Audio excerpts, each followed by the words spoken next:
Hey guys, this is my custom designed and built RC tank based upon the Ripsaw by Howe and Howe. I'm just going to show you guys today just it running with the single track on, as I haven't ordered any of the parts for the second side because I was just testing out the one side as it is a custom built and designed tank. So yeah, I'll just quickly show you guys it running and then we'll go.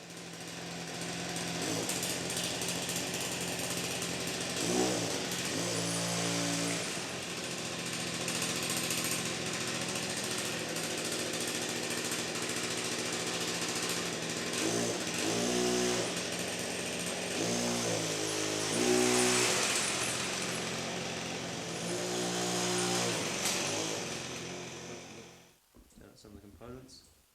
We'll start at the engine where it all starts. So if you come in, just have a look in here.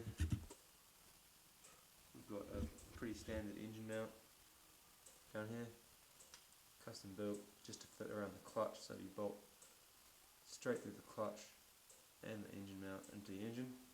So that's very stable, very solid, and pretty simple really. And that's just built on some sliders for adjustment. And there's the control box over here, pretty standard Tupperware box that you can get from your supermarket. Got that because it's waterproof, which will be handy later on. Put my electronics in there, cut off switch, runs through all this electrical hosing up to here. We've got our ignition wires coming in here, and they join up with my servo wires underneath. So the servo, as any brush cutter motor, has spring loaded in the carburetor.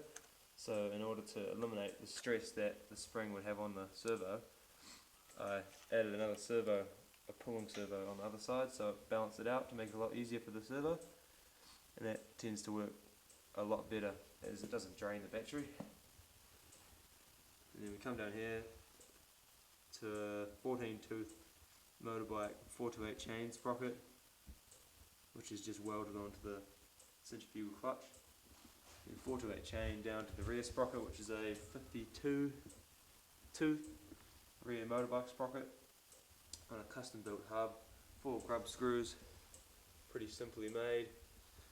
It does the job excellently. And then 2 bearing housings and bearings, grease nipples, and 5/8 axle running out to 2 cogs. I think these are 17 tooth motorbike cogs, which have been welded to the axle. And then that drives my chain, which is once again built out of 428 chain welded to 5mm plate.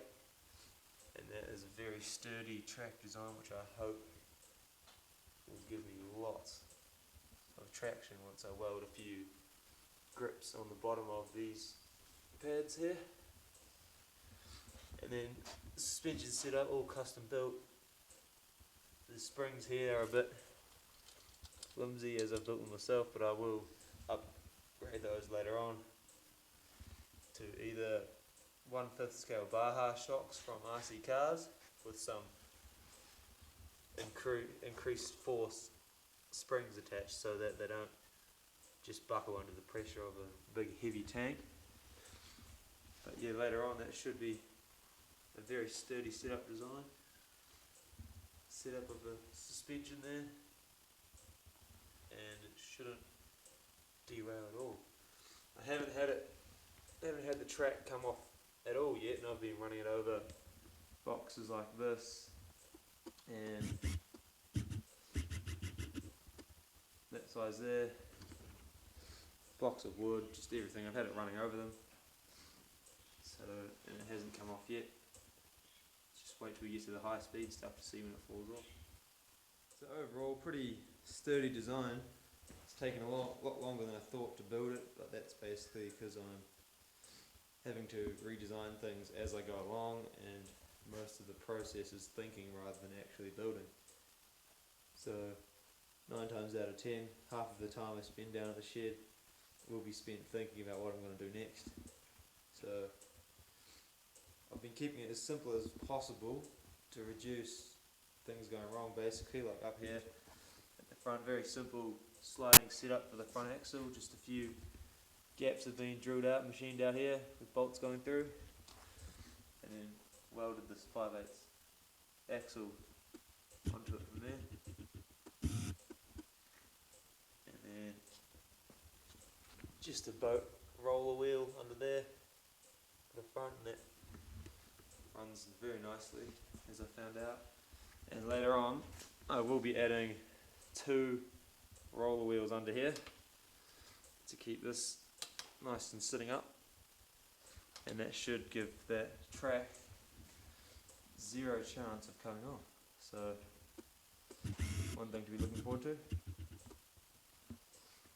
So make sure you subscribe, and I'll see you next time.